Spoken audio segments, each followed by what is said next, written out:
So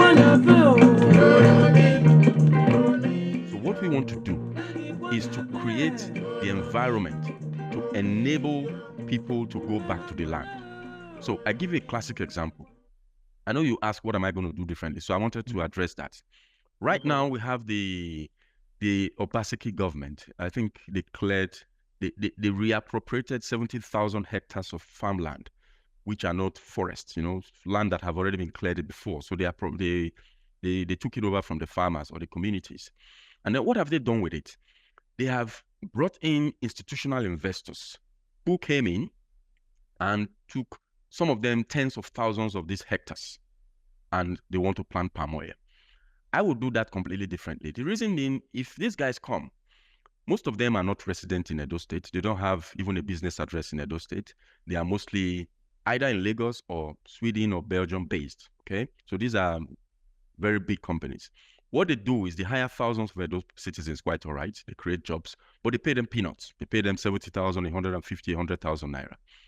And when the wealth is created from these plantations, the value, okay, the value created from these plantations, most of it is exported abroad, either to Europe or to the stock exchange in Lagos. I want to change that. What I want to do is this, and I've done the maths. I want to say, okay, give me 10,000 hectares of land. That 10,000 hectares of land, I want the Osakpolo in Ovia Northeast. I want the Eremonsele or Osasu in Orionwo to come forward. Government will empower them to farm at least 1 hectare of palm oil. So what I'm trying to do is I want to democratize prosperity. Now, just if you follow me. So if Osakpolo takes 1 hectare of palm oil land, we would give him the necessary skill sets to farm that land. First of all, we'll start with soil test. That's why I said the first 100 days I get into government, I'm going to commission a soil audit for the entire Edo State, from the north to the south, the east to the west, to understand what is in the soil, what can grow and what cannot grow, and what treatments those soil needs to make them efficient for the things you want to grow.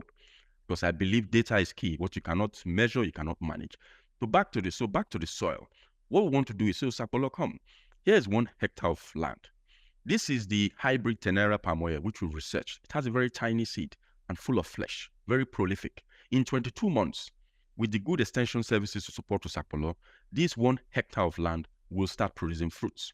1 hectare of palm oil farm will produce 4 tons of fresh fruit bunches, FFB, every month. Now, 4 tons of FFB, if you process it, gives you a ton of palm oil. A ton of palm oil today in the international market is about $1,000. So every 12 months, Osakpolo will make $12,000 in his pocket.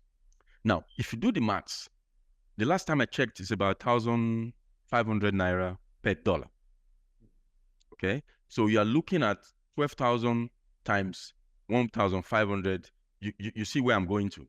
Mm-hmm. You are in the 20 million mark already, if not more.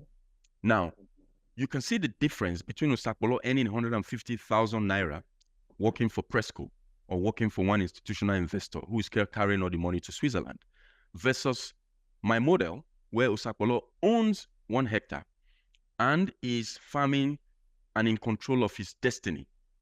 Now, in my model, Osakpolo becomes extremely rich. Okay? What I then do is, be it the Presco or anybody, can then come to that area and put an industrial facility to process the palm oil coming from these outgrowers. Okay?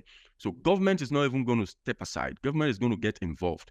We have what we call the Edo State Farm Service Bureau, which I'm bringing on board. So that Farm Service Bureau will provide the extension services. Will also ensure that they will become the buyer of last resort for these farmers. So from the day they are planting, they already know that somebody is going to buy the fresh fruit bun from them. But in addition to that, we're going to set up cooperatives. We're going to encourage them to have their own cooperatives, be it supply cooperatives, production cooperatives, and selling cooperatives, so that these big buyers don't come and use their monopoly power and give them the bad or the short end of the stick. So they'll get the long end of the stick. They'll get the best price for their product. Vote Engineer Usain Derek Zedo as governor. Vote ADC, the party with the handshake sign.